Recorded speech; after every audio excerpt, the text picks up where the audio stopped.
Assalamualaikum warahmatullahi wabarakatuh. Perkenalkan, nama saya Rohimatus Solehah, NIM 180 3211000063. Saya dari Fakultas Pertanian, Prodi Agribisnis, Universitas Trunojoyo Madura.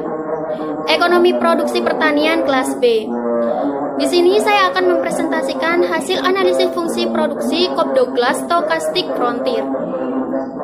Berikut ini merupakan tabel data sekunder dari produksi jagung dengan 120 responden. Data sekunder produksi jagung ini sebelum diolah menjadi fungsi produksi Cobb-Douglas Stochastic Frontier terlebih dahulu diolah menjadi data sekunder yang LEN menggunakan Excel. Berikut merupakan tabel data sekunder yang sudah dilenkan. Setelah diolah menjadi LEN, data sekunder tersebut diolah ke alat analisis fungsi produksi Cobb-Douglas Stochastic Frontier 4.1, yang dimana hasilnya sebagai berikut. Tabel di atas menunjukkan hasil uji Frontier dengan fungsi produksi MLE dan fungsi produksi OLS. Selanjutnya yaitu hasil estimasi fungsi produksi Cobb-Douglas Stochastic Frontier. Yang pertama yaitu fungsi produksi OLS dengan rumus YI sama dengan A plus AJ XIJ plus EI. Yang dimana EI merupakan error term, sedangkan AJ XIJ adalah nilai beta 1, beta 2, beta 3, dan beta 4. A adalah konstanta. YI sama dengan 2,881 plus 0,253 plus 0,209 min 0,216 plus 0,422 plus EI.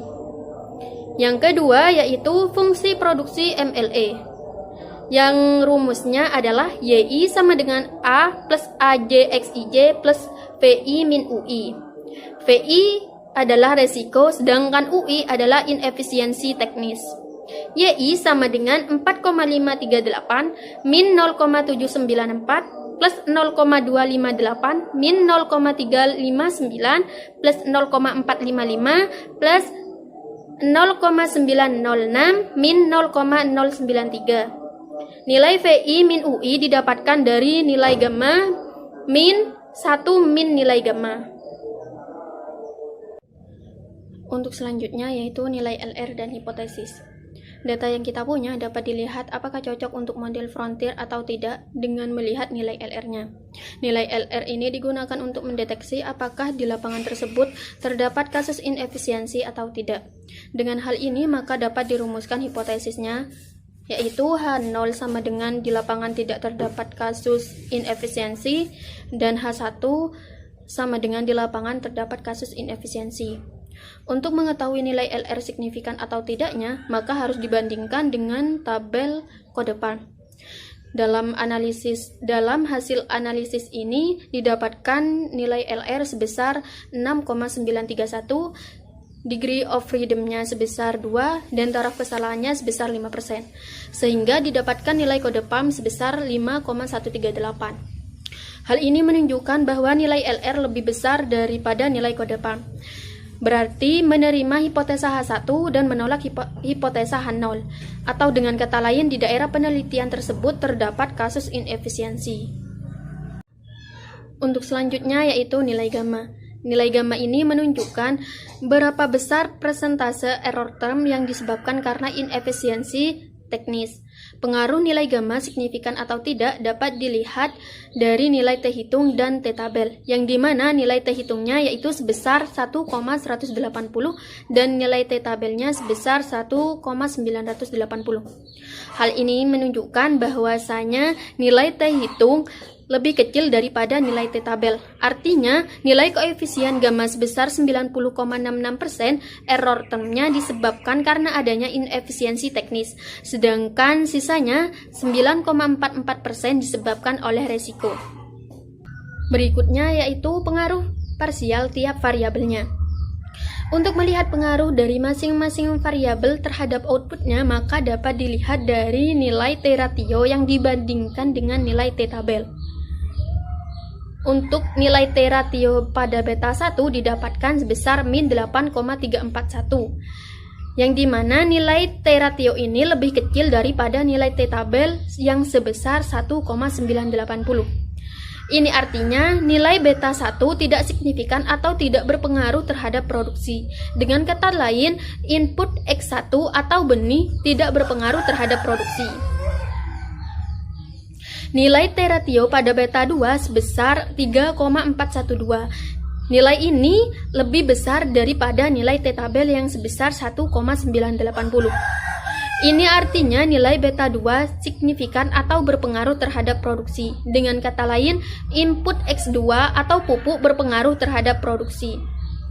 Nilai T ratio pada beta 3 didapatkan sebesar min 2,789, yang dimana nilai ini lebih kecil daripada nilai T tabel yaitu sebesar 1,980.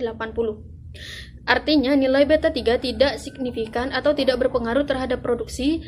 Dengan kata lain, input X3 atau lahan tidak berpengaruh terhadap produksi. Nilai T ratio pada beta 4 sebesar 3,765, yang dimana nilai ini lebih besar daripada nilai T tabel yang sebesar 1,980. Ini artinya nilai beta 4 signifikan atau berpengaruh terhadap produksi. Dengan kata lain, input X4 atau tenaga kerja berpengaruh terhadap produksi. Selanjutnya yaitu tingkat efisiensi teknis. Nilai efisiensi dapat dilihat dari tabel-tabel tersebut. Nilai estimasi teknis yang digunakan yaitu kurang dari 0,8 sama dengan 0,8 dan lebih dari 0,8. Nilai minimum pada nilai efisiensi tersebut didapatkan sebesar 0,17, sedangkan nilai maksimumnya didapatkan sebesar 0,86. Berdasarkan hasil analisis tingkat efisiensi di atas, petani dengan tingkat efisiensi kurang dari 0,8 sebanyak 82 petani dengan persentase sebesar 68,3%. Petani dengan tingkat efisiensi sama dengan 0,8 sebanyak 2 petani dengan persentase sebesar 1,66%. Sedangkan petani dengan tingkat efisiensi lebih dari 0,8 sebanyak 36 petani dengan persentase 30%. Secara keseluruhan, rata-rata yang diperoleh dari tingkat efisiensi teknis adalah sebesar 0,630 atau kurang dari 0,8, sehingga dapat dikatakan bahwa produksi jagung rata-rata tergolong produksi yang kurang efisiensi. Sekian pemaparan presentasi saya tentang hasil analisis fungsi produksi Cobb Douglas Stochastic Frontier. Mohon maaf apabila ada salah kata. Wabillahi taufik wal hidayah. Assalamualaikum warahmatullahi wabarakatuh.